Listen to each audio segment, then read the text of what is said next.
Hello friends, it's me and today let's watch why is the style of K-pop Demon Hunters so good? Style theory from the style theorists. Together, let's go. Let's start. Thank you. K-pop Demon Hunters is everywhere, and it has everything you could ever want. Fire music, amazing characters, and looks fit for your Napalm era. However, did you know that those fits are actually filled with some insane lore? Hello Internet, welcome to Style Theory, the show that's ready to show you how it's done. Bum, bum, bum. Hello Internet, welcome to Style Theory.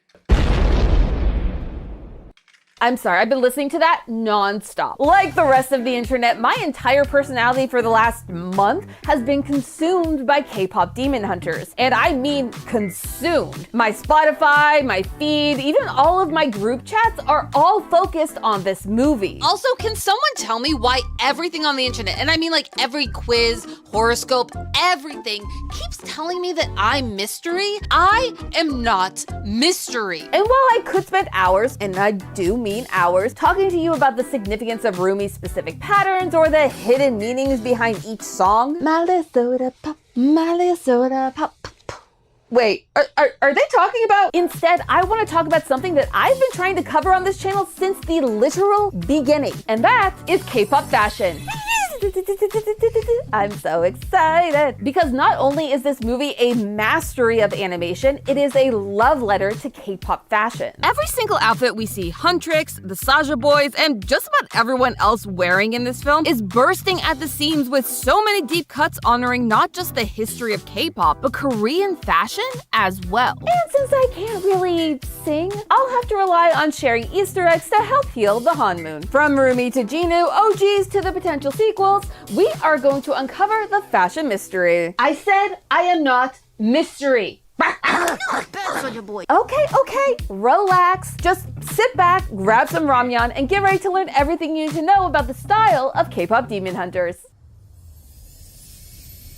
The movie centers around Huntrix, a girl group destined to solidify the Hanmoon, which is this kind of sheet music looking blanket that covers the world and protects it from demons. Their goal is to turn it golden. You know, like the #1 song on Spotify above actual IRL K-pop groups. I mean, yeah, they really are going up, up, up, up, up, up. Am I okay? They're going up, up, up, up, up, up. What is happening? Does this look familiar? Well, you need Gamer Sups. Gamer Sups GG energy drinks have vitamins, minerals, antioxidants, and no sugar. To get the energy that you need to marathon watch something like, say, Style Theory, and get a sweet discount, go to gamersups.gg/stylequeen and use code StyleQueen to save 10% on your Gamer Sups order today. But more than being Thank you so much for supporting the style theorists in this episode. Thank you. idols with just their music, their fashion is also doing the work, both by inspiring a whole generation of cosplayers to go out and make these outfits, but also by bringing K-pop fashion to the masses. Also, I'm going to be doing my best with these pronunciations as someone who is not Korean and is very American. So please be kind and know that I am looking up pronunciation guides and doing my best. We really respect other cultures here. Let's take a look at Rumi, our main diva of the movie. Her character design is all about statements meant to draw the eye. From her yellow crop jacket that gives off a military-inspired silhouette thanks to its exaggerated shoulders and the inclusion of the asymmetrical spiked shoulder armor, all the way to her now iconic purple dragon tail braid. Everything about her style exudes power and confidence, which actually functions as a great counterpoint to her emotional journey throughout the movie. Also, can I just ask, like, her hair is insanely long. How is her neck okay? Like, my hair is very long. And after I take a shower, it's just like I step out of the shower with the wet hair and my neck just goes. Anyway, back to the video. The movie. Okay, so she is like super highly athletical, I guess, so maybe. Director Maggie Kang, who also created the original idea for the film, has said in multiple interviews that her inspiration for Huntrix's design came from K-pop icons like ITZY, Blackpink, and Twice, and that inspiration is the most obvious with Rumi. Rumi also shares a lot of similarities with Blackpink's Jennie, specifically from one of my favorite eras, Kill This Love. Hit you with that do-do-do-do-do. Jennie not only rocked a very similar looking braid, but her arguably most iconic look of the era hit all the same elements as Rumi's. From the tactical-inspired accessories that feel very Lara Croft and that look like they would fit right into Rumi's closet. I mean, high-neck sleeveless crop tops paired with high-waisted shorts are worn by Rumi multiple times throughout the movie. And you know that the mugs are mugging, baby. And like Jennie in that era, most of these looks are paired with some type of combat boot. Listen, we all know I love a boot moment, and yes, this is only part of my boot collection. Part of it.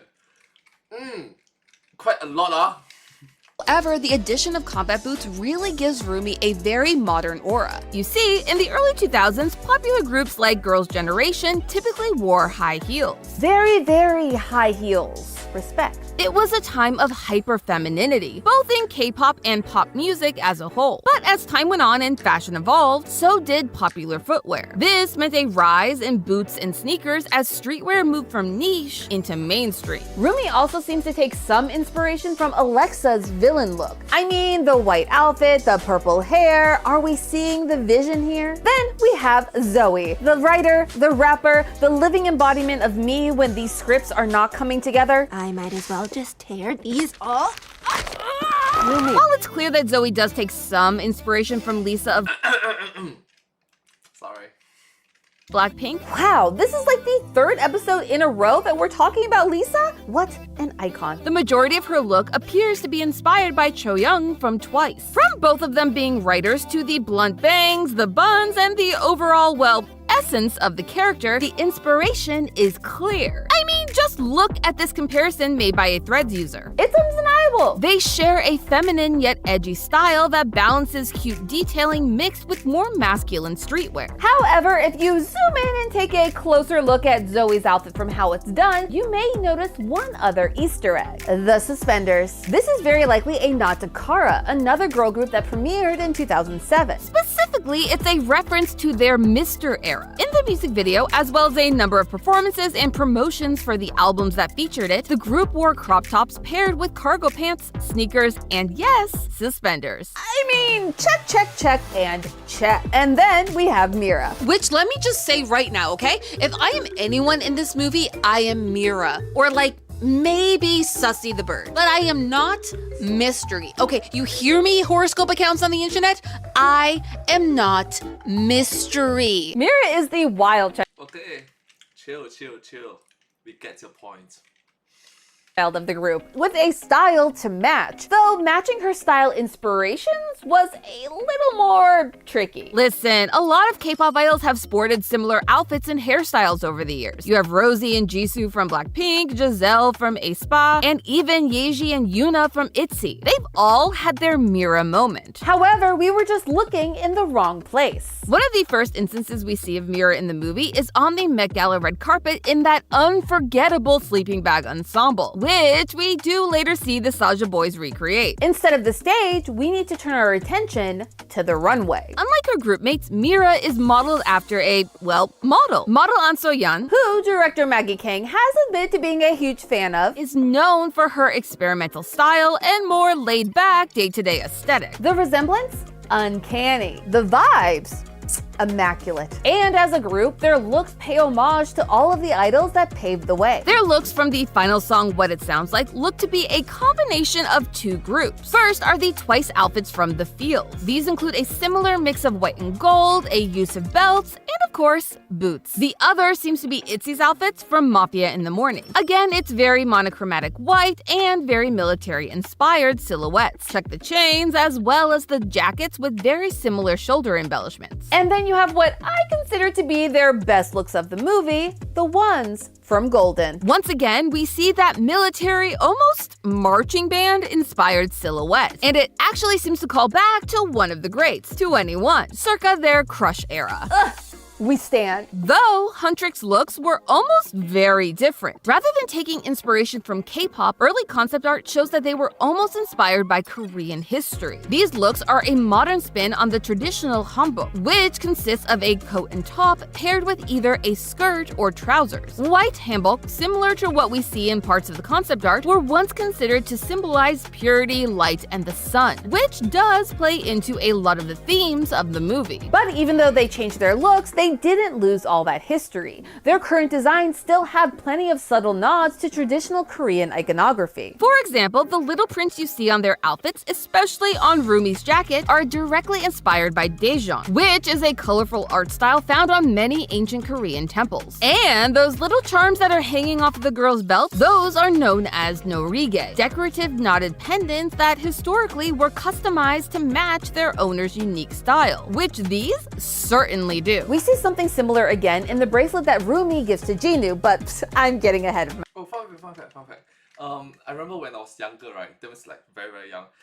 There was like, what pattern do you guys want? The girls in the class will be like, I want a butterfly, I want a flower, I want a rainbow, I want a turtle. A turtle? The kid that chose a turtle, the girl, good for you, I guess. Most people choose a flower or butterfly or rainbow. A turtle? Sorry. It's good, don't get me wrong, it's good. myself. Before we can talk about the boys, we need to pay our respects to the OGs. Nowadays, when we talk about K-pop music, we tend to think of the modern K-pop group. However, the K-pop music that we know today is actually pretty recent in the grand scheme of things. It first started getting mainstream popular in the 1990s with groups like Seo Taiji and Boys and SES. This new wave of music blended Korean culture with American pop and hip-hop. And it changed music forever. For the better. I mean, I don't want to live in the timeline where K-pop didn't happen. That would actually be the worst timeline. Imagine all of this going on without K-pop. Evie, can you imagine? Can you imagine? No, it would be a horrible timeline. But before K-pop was K-pop, Korea still had iconic music, and we get to see a speedrun of it in the movie. While the scene is almost a blink and you'll miss it moment, as we learn about the Hanmoon, we see flashbacks to all the girl groups that came before Huntrix. And their amazing looks inspired by their specific decade. So let's take a journey through time, starting with the most recent. The Sunlight Sisters appear to be from the 1990s, as evidenced by the fact that they draw major inspiration from OG K-pop groups like Baby Vox and SES. Note the similar bright pastel color schemes, and of course, the hair accessories. Also, those white pants?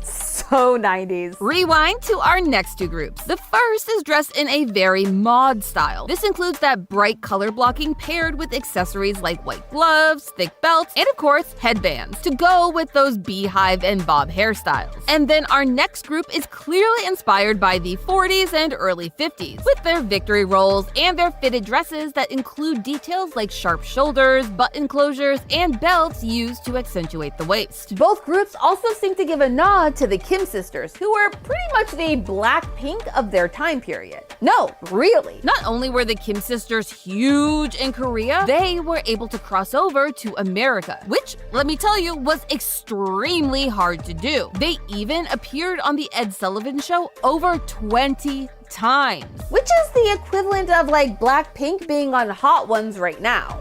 But back to our timeline. Our next group is from the 1920s. It's always the easiest decade to clock. The dropped waves, the hairstyles, the headwear, they're all key components of the jazz age. And last but not least, we have the first Hunters, whose attire looks like they come straight out of the history books. In an interview with Screen Rant, Maggie Kang said that she wanted to seamlessly blend this very high-concept K-pop story with traditional Korean culture.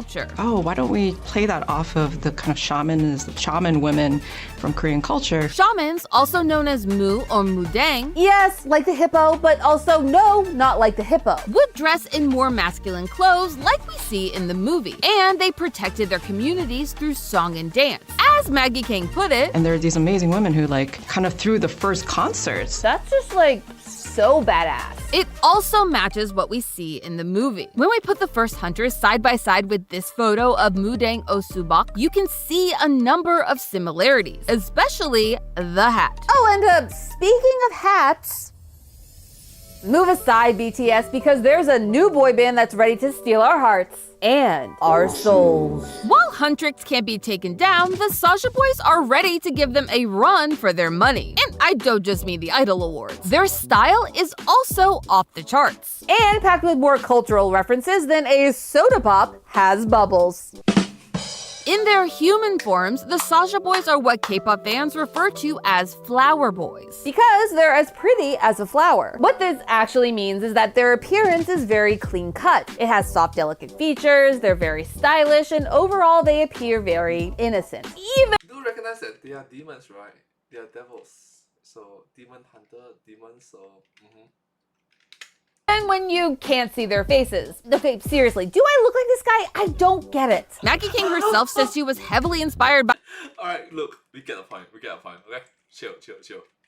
by OG K-pop groups like Seotaji and Boys and HOT. But those OGs don't have all the, flair that really makes the Sasha Boys pop.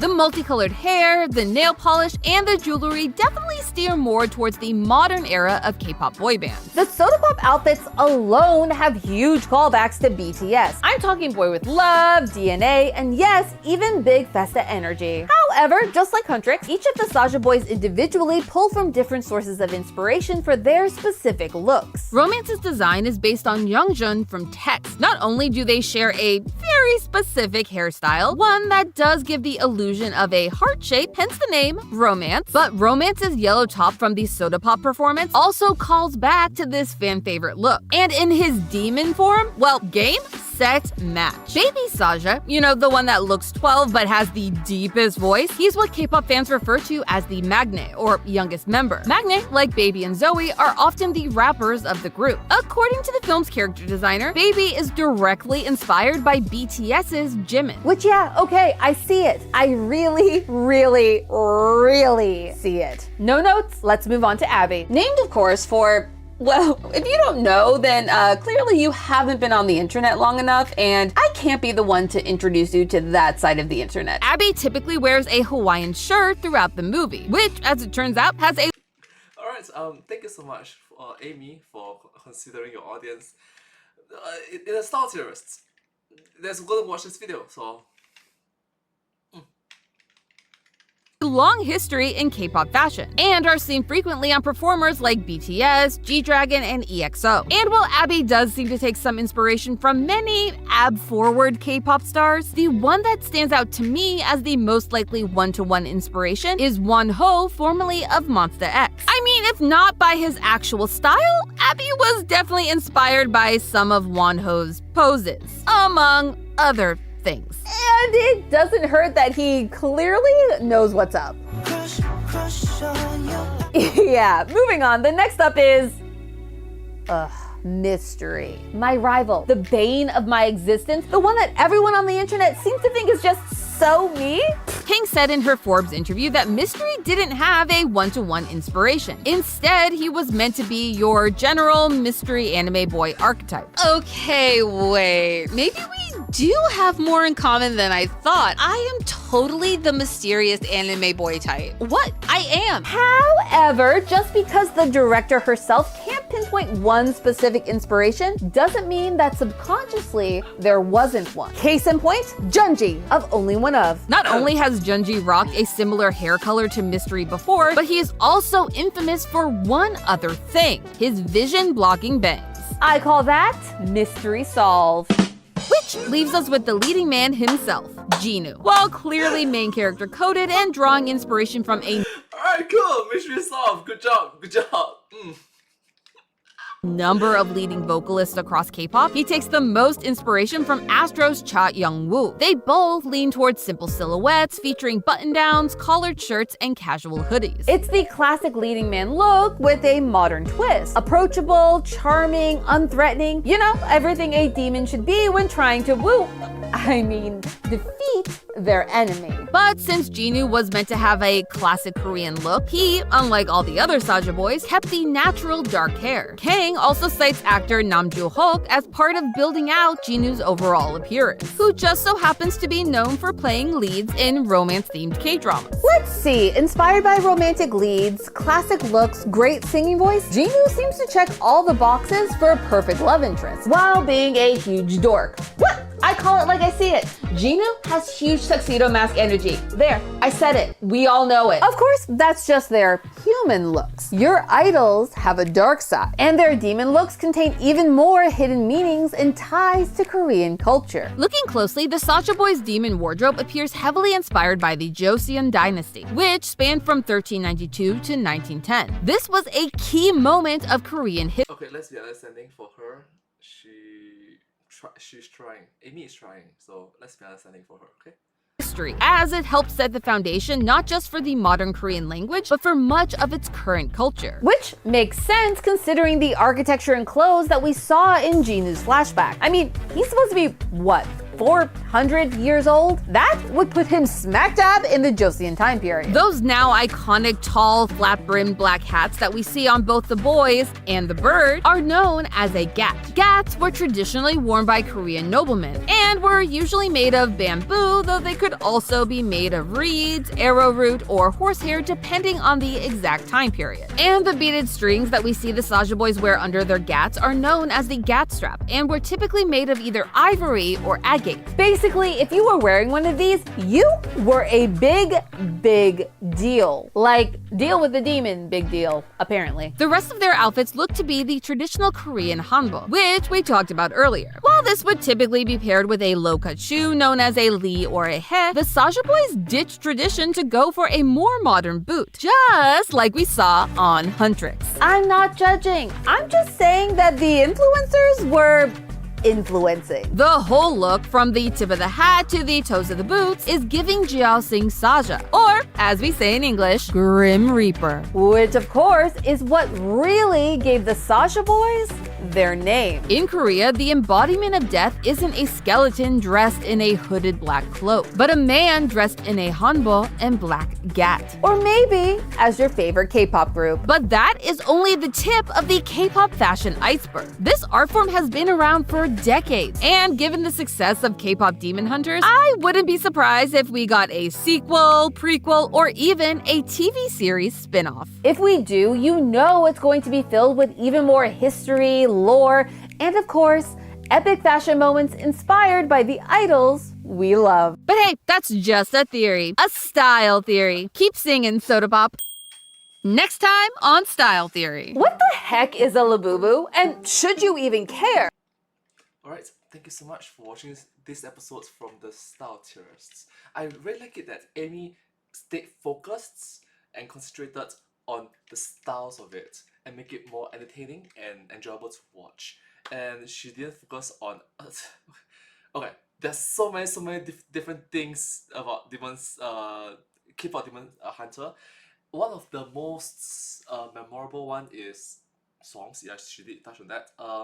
The character was written very well for both the male and the female, especially in this day and age where it's very difficult to root for female characters. It's very difficult to root for female characters, both as a male audience and for a female audience. It's very difficult. In K-pop Demon Hunter, the male characters and the female characters were written well. Very good. Anyways, hope you guys enjoyed. Subscribe. Thank you. Just a theory. A style theory. Keep looking sharp. Keep singing Soda Pop. All the time. But hey, that's just a theory. A style theory. Keep looking sharp. Keep singing Soda Pop. Okay, bye. Subscribe. Thank you so much.